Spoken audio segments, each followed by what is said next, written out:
Chapter 8. Thinking in the Certain Way. Turn back to Chapter 6, and read again the story of the man who formed a mental image of his house, and you will get a fair idea of the initial step toward getting rich.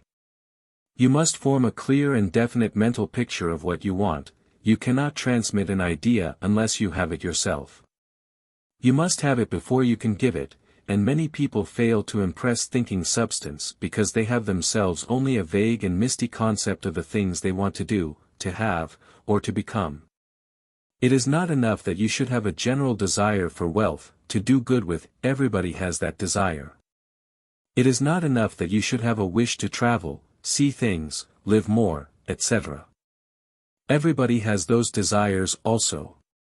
If you were going to send a wireless message to a friend, you would not send the letters of the alphabet in their order, and let him construct the message for himself, nor would you take words at random from the dictionary. You would send a coherent sentence, one which meant something.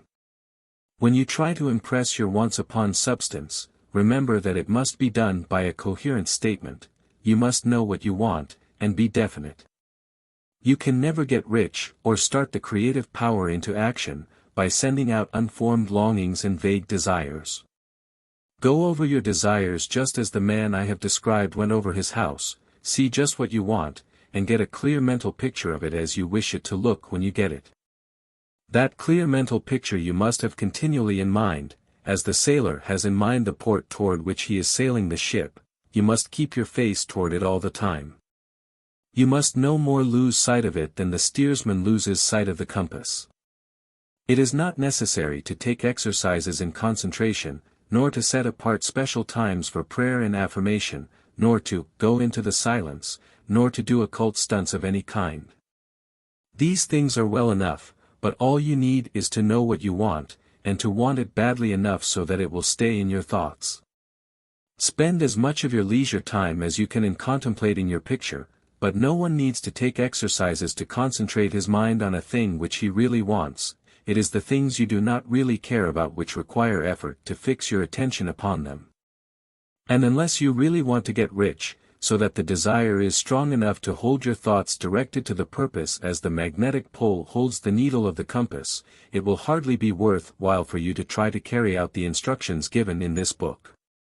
The methods herein set forth are for people whose desire for riches is strong enough to overcome mental laziness and the love of ease, and make them work.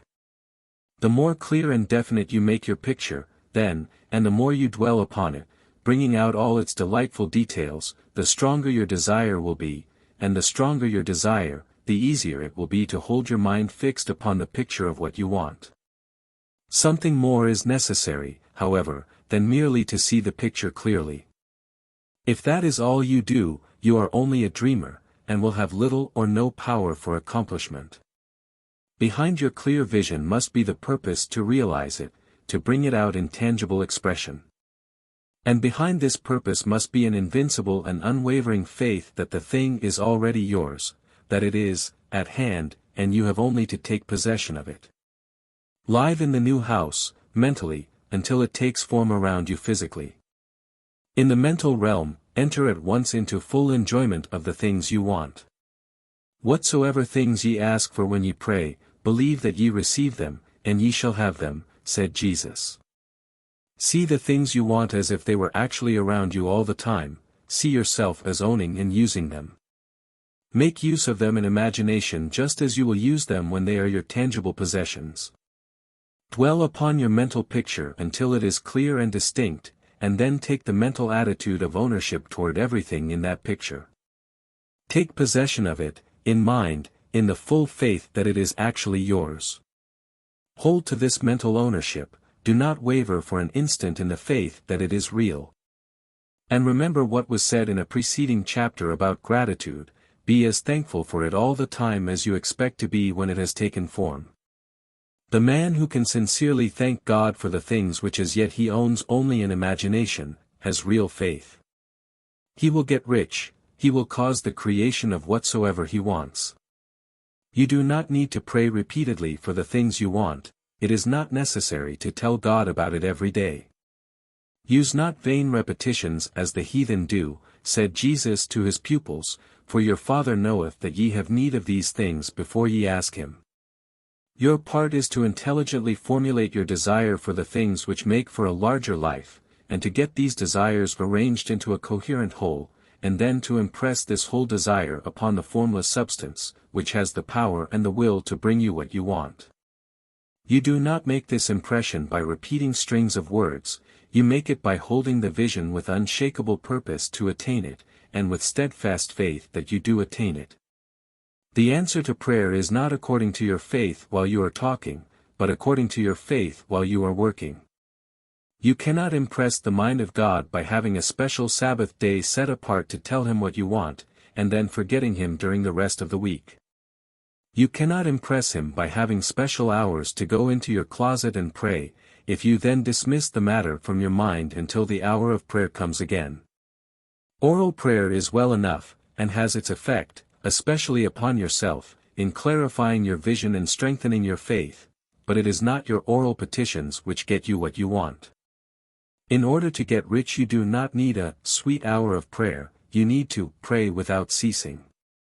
And by prayer I mean holding steadily to your vision, with the purpose to cause its creation into solid form, and the faith that you are doing so. Believe that ye receive them. The whole matter turns on receiving, once you have clearly formed your vision.